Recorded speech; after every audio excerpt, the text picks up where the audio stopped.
Headlines प्रायोजक राम बंधू लोणचे. आता प्रत्येक जण जिंकेल.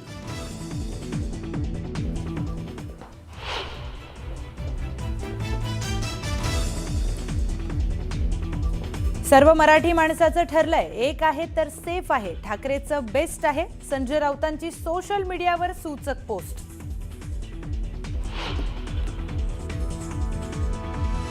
एकनाथ शिंदेंनी अण्णामलाईंना न्यूज 18 मराठीच्या मुलाखतीत सुनावलं. अण्णामलाईंना काय माहित मुंबईबद्दल म्हणत सुनावले खडे बोल.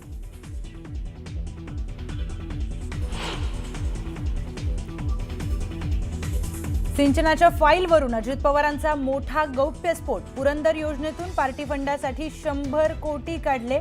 तत्कालीन शिवसेना भाजप सरकारवर अजित पवारांचा आरोप.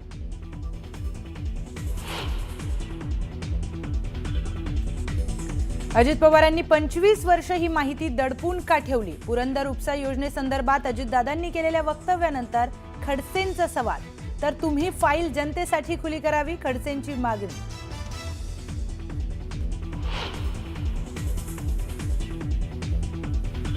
अजित पवारांचे राजकीय सल्लागार नरेश अरोरांच्या डिझाईन बॉक्स कंपनीवर क्राईम ब्रँचची कारवाई. कारवाईनंतर अजित पवारांनी या संदर्भात ट्विट करत नरेश अरोरांची केली पाठराखण.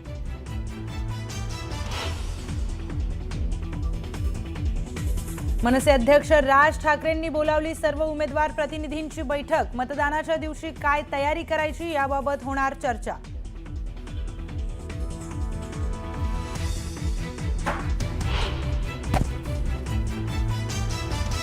पंचवीस वर्षात काय केलं तुम्ही? उपमुख्यमंत्री शिंदेंचा ठाकरेंना सवाल. आता आम्ही करत असलेल्या कामांमुळे 25 ते 30 वर्ष खड्डा पडणार नाही. न्यूज 18 मराठीच्या मुलाखतीमध्ये शिंदेंचा दावा.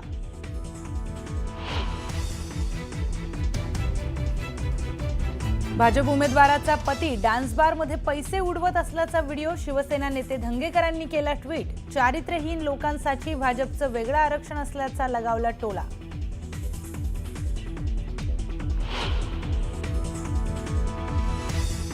दहा मिनिटात डिलिव्हरी बंदी. ब्लिंकिटने 10 मिनिटांच्या डिलिव्हरीचा दावा टाकला काढून. झेप्टो, स्विगी आणि झोमॅटो देखील वेळ मर्यादा काढून टाकतील. मंत्री मनसुख मांडविया यांचा निर्णय.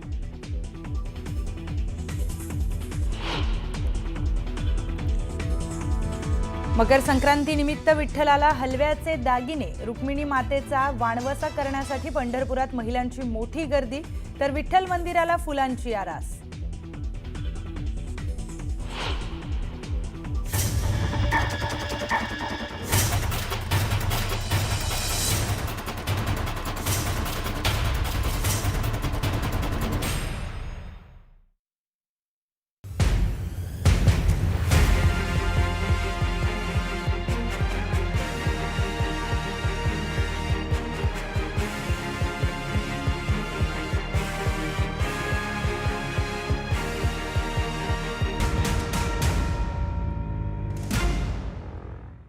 मंडळी नमस्कार, मी विलास बडे आणि तुम्ही पाहताय न्यूज 18 मराठी. मुंबई महानगरपालिका निवडणूक आणि राज्यातल्या 29 महानगरपालिका निवडणुकांचं घनघोर युद्ध आता अंतिम टप्प्यात आलंय. कुणी म्हणतंय मुंबई महानगरपालिकेची ही निवडणूक मराठी माणसाची ही अतिशय अस्मितेची लढाई आहे, ती शेवटची लढाई आहे. कोणी म्हणतंय ठाकरेंच्या अस्तित्वाची लढाई आहे, तर कोणी म्हणतंय की मुंबईची ही कायाकल्प करणारी अशी ही निवडणूक असणार आहे. पण ही निवडणूक नेमकी कशी असणार आहे हे आपल्याला समजून घ्यायचं आहे.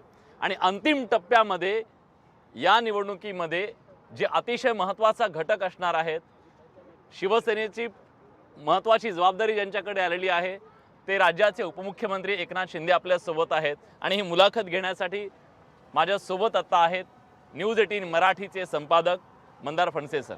मला वाटतं सर नक्की खरं तर विलास ही एवढी छान जागा आता आपण निवडलेली आहे आणि मला वाटतं अलीकडेच हे सगळं काम सगळं झालेलं आहे आणि लोकांना खूप मोठा असा परिसर स्वच्छ सुंदर फिरायला मिळालेला आहे. आणि हो हा अगदी म्हणजे नयनरम्य सगळं एकदम छान. कोस्टलचा जवळपास 170 एकरचा प्रमाणाचा एरिया आहे. 170 एकर आहे. म्हणजे ह्या सगळ्या भागामध्ये खूप मोठ्या प्रमाणात कंजेस्टेड होतं तो भाग. रहदारी खूप मोठ्या प्रमाणामध्ये होती.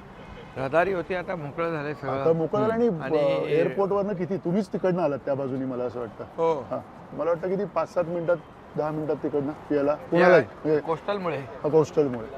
तर मला खरं तर हा प्रश्न विचारायचा आहे पहिला तुम्हाला, की ज्या पद्धतीनं ह्या सगळ्या यावेळच्या निवडणुका सुरू झालेल्या आहेत याच्यामध्ये मुंबई वरती सगळ्यात जास्ती फोकस आहे आणि मुंबईबरोबर मला वाटतं की तुमच्यावरती फोकस जास्ती आहे. तुम्हाला चारी बाजूनी घेरलंय असं काही तुम्हाला चारी बाजूनी प्रेमाचा वर्षाव. प्रेमाचा वर्षाव तुम्ही म्हणता? प्रेम आहे की घेरलंय तुम्हाला, काय वाटतं? बघा, मी मुख्यमंत्री झाल्यापासून हा वर्षाव सुरू आहे. म्हणजे हे आरोप प्रत्यारोप, टीका टिप्पणी, टोमणे, हे मुख्यमंत्री झाल्यापासून मुख्यमंत्री घटनाबाह्य आहे, सरकार घटनाबाह्य आहे, हे मुख्यमंत्रीपद जाणार, 8 दिवसांनी जाणार, सरकार पडणार, बसता उठता झोपता उठता स्वप्नात देखील एकनाथ शिंदे. त्यामुळे याच्यामध्ये मी काही जास्ती मनाला लावून घेत नाही. माझा फोकस मी ठेवला आहे कामावर, माझा फोकस ठेवला आहे डेव्हलपमेंटवर आणि माझा फोकस आहे माणसांवर, पब्लिकवर, की त्याला आपण काय देऊ शकतो. तर याच्यामध्ये माझ्या कामाची पद्धत आपल्याला माहीत आहे. मी सिम्पल राहतो, सिम्प्लिसिटी, आणि माझा एक क्रेडिबिलिटी हा विषय. कॉमन मॅन पण म्हणतो. हां, म्हणजे सिम्प्लिसिटी, ॲक्सेसिबिलिटी आणि क्रेडिबिलिटी. आणि मी मुख्यमंत्री होतो, चीफ मिनिस्टर, तेव्हा मी स्वतःला कॉमन मॅन समजायचो. याचं कारण काय, जेव्हा CM डोक्यात जातो किंवा पद कुठलंही, तेव्हा कॉमन मॅनच्या बरोबर असलेला जो काय कनेक्ट असतो तो थोडा कमी होतो. आणि म्हणून ही काही मला ती आता सवय झाली आहे. कारण त्यांना वाटतं की हा सर्वसामान्य कार्यकर्ता, आमच्या पक्षामध्ये काम करणारा शेतकऱ्याचा मुलगा मुख्यमंत्री कसा होऊ शकतो, मुख्यमंत्री कसा होऊ शकतो. अरे का होऊ शकत नाही. बाबासाहेबांनी घटना लिहिली, त्याच्यात शेवटच्या माणसाला पण मोठं पद मिळवण्याची मुभा दिली आहे ना. मग मी माझ्या कार्यकर्तृत्वावर मुख्यमंत्री झालो आणि त्याचं त्यांना दुःख आहे, त्यांना जेलसी आहे. हा मला वाटतं तुम्ही आल्यानंतर हा, हे काय, हे उद्घाटन आम्ही केलं ना, हे लोकार्पण आम्ही केलं मुख्यमंत्री असताना. हे बघा, हे सिलिंग जो आहे तो जवळपास अगोदरच्या काळात, आमच्या मुख्यमंत्री पदाच्या काळाच्या अगोदर त्या सरकारमध्ये हे काम बंद होतं. का बंद होतं? कोविड होता. दुसरी गोष्ट, इथल्या कोळीवाड्यातल्या लोकांनी जे 60 मीटरचा स्पॅन होता त्यांच्या बोटी ये जा करण्यासाठी, ते म्हणाले आम्हाला असं केलं तर प्रॉब्लेम होईल, आमच्या बोटी आणि वादळ असतं काय, ते काय गाडी अशी नसते बाजूबाजूनी जाणारे, आम्हाला 120 मीटरचा स्पॅन पाहिजे. मग 120 मीटरचा स्पॅन पाहिजे तर जे मुख्यमंत्री होते त्यांनी कोणाची चर्चा केली असेल आणि ते होऊ शकत नाही असं म्हणाले. ते म्हणाले हे होऊ शकत नाही, आता ते सगळं बदलायला लागेल, त्याला खूप वेळ लागेल. मग मी जेव्हा मुख्यमंत्री झालो तेव्हा आयुक्तांना बोलवलं. मी म्हणालो हे आम्हाला करून पाहिजे, कारण शेवटी कोळीवाडा जो आहे भूमिपुत्र आहे, त्यांच्या बोटी आहेत आणि पावसात वादळ वाऱ्यामध्ये ह्या जेव्हा बोटी ये जा करतात, जो काय नेव्हिगेशन हेलकावत असतील जो याच्यामध्ये ज्या बोटी एकामेकावर आपटू नयेत, त्यांचं नुकसान होऊ नये म्हणून त्यांची मागणी होती. मी सांगितलं त्यांना मला हे करून पाहिजे, तुम्ही दुनियाभरची ॲडव्हान्स टेक्नॉलॉजी आहे जगामध्ये आहे, मागवा ना, काय प्रॉब्लेम आहे हे. आणि मग किती रुपये जास्त खर्च झाले? 100-125 कोटी रुपये. पण तो कायमचा प्रश्न सुटला ना, काम चालू झालं. माझ्या काळामध्ये एवढा जोरात बुस्ट आला त्याला. मी मॅनपॉवर त्यांना जास्त लावायला सांगितली, मशिनरी जादा लावायला सांगितली आणि तो रिकव्हरी केला तो टाईम. असं धडाधड निर्णय घ्यायला लागतात, असं घाबरून थोडी चालतं. पण निर्णय घेता घेता आरोप पण होतात. मग त्यामुळे तुमच्यावरती निर्णय घेतले, एकतर्फी निर्णय घेतले, तुमच्यावरती आरोप. तुम्हाला काय त्याचं काही मला दुःख नाही. आपलं इंटेन्शन क्लिअर पाहिजे. स्वतःच्या स्वार्थासाठी कुठलाही निर्णय घ्यायचा नसतो. जनतेच्या भल्यासाठी तुम्ही निर्णय घ्या आणि काही आरोप होऊ द्या. जनतेच्या भल्यासाठी तुम्ही जे निर्णय घेता तुमचा प्रामाणिकपणा असला पाहिजे त्याच्यामध्ये, हे मी पाहिलेलं आहे. त्यामुळे एवढे मोठे प्रकल्प झाले. आमची टीम, देवेंद्रजी, आम्ही दोघंच होतो. सुरुवातीपासून बघा ना तुम्ही, आम्ही किती निर्णय घेतले शेतकऱ्यांच्या सिंचन प्रकल्पाचे. 2.5 वर्षाच्या मागच्या काळातले 4-5 असतील, किती 120-130 निर्णय घेतले. किती निर्णय घेतले, लोकांना कल्याणकारी योजना केल्या. जो सगळा एकूण प्रश्न आता समोर आहे BMCचा आणि त्याच्या ह्या सगळ्या निवडणुकी, त्याच्यामध्ये 87 जागांवरती तुमच्या विरोधात 2 ठाकरे आहेत, एकत्र आलेले बंधू आहेत. तुम्हाला असं वाटत नाही की हीच सगळ्यात मोठी खरी लढाई आहे? ठीक आहे, लढाई हे जी आम्ही करून ठेवलं आहे ना, हे सगळं मुंबईतले हे ब्रिज आहेत, अटल सेतू आहे, तिकडे कॉन्क्रीटचे रस्ते होत आहेत, सिवरेज ट्रीटमेंट प्लांट नाही बनवू शकला तुम्ही 25 वर्षात. सगळं पाणी, प्रदूषित पाणी, काळं पाणी समुद्राच्या बाजूनी तुम्ही बघा. हे आम्ही करतोय. 1.5 वर्षात हे कंप्लीट होतील.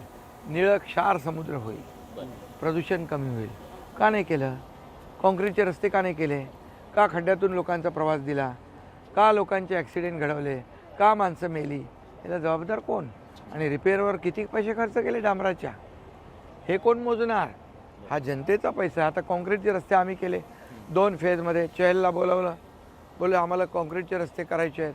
बोले हां, आम्ही 50 किलोमीटर दरवर्षी करतो. का नियम आहे का? बोलो का कायदा आहे का काय? नहीं वो उतना बोलते आदेश होता है. बोले आदेश लोकांसाठी आपल्याला हे 50 किलोमीटर केले तर किती वर्ष लागतील? मला 2 फेजमध्ये 2 फेजमध्ये करावे लागतील. अख्खी मुंबई एकटा करता येत नाही. ट्रॅफिक सुरू झालं काम 7,000 कोटीचं. आणि आता पहिला फेज मेमध्ये कंप्लीट होईल. दुसरा फेज पुढच्या वर्षामध्ये कंप्लीट होईल. 25-30 वर्ष या मुंबईला खड्डा पडणार नाही. हे सगळं बंद होणार ना रिपेरिंगमध्ये. खड्डा पडणार, तिकडे खड्डा पडेल आणि हा खड्डा बुजेल आणि लोकांच्या गाड्या चांगल्या चालतील आणि ॲक्सिडेंट होणार नाही. पण तुम्ही सभाही ऐकत असाल, काही गोष्टी तुमच्या कानावर पण येत असतील. काल ठाण्यामध्ये सभा घेतली. राज ठाकरे असं म्हणाले की ठाण्यातली 1000 एकर जमीन ही दिली गेली आणि एक प्रकारे राज्य सरकारवर आरोप करण्यात आलेला आहे. या आरोपाबद्दल कोणाला दिली ते मी आरोप काय बघितला पण नाही, भाषणही ऐकलं नाही. कोणाला नाव बिव घेतलं का? अदानींचं नाव नाही घेतलं. अदानींचं तर नाव घेतातच आहेत ना ते. त्यांनी म्हटलं गेल्या 10 वर्षात अदानींनी एवढी सगळी संपत्ती मिळवली, एवढे सगळे तुम्ही आंदोलन दिलं ते त्यांचं. मुख्यमंत्र्यांनी ते व्हिडिओ पण दाखवले ना. शेवटी राज्याचा विकास करायचा असेल तर कोण आणणार पैसे, कोण लावणार पैसे? हे तर तिकडे लंडनमध्ये लावतात, तिथं नाही लावत. मग उद्योजकच लावणार ना. आणि त्याचा व्हिडिओ मुख्यमंत्र्यांनी दाखवला ना. आणि मी त्याच्या आधी भाषणात पण सांगितलं होतं की ज्या अदानींचं जे सेकलिंग कंपनी होती अगोदर त्याचं रद्द करून कोर्टामध्ये जाऊन रद्द करून अदानींना काम दिलं ना. मग काम दिल्यानंतर जेव्हा तुम्ही सरकारमध्ये होता तेव्हा ते चांगले होते. तुम्ही सरकारच्या बाहेर गेलात की ते वाईट झाले.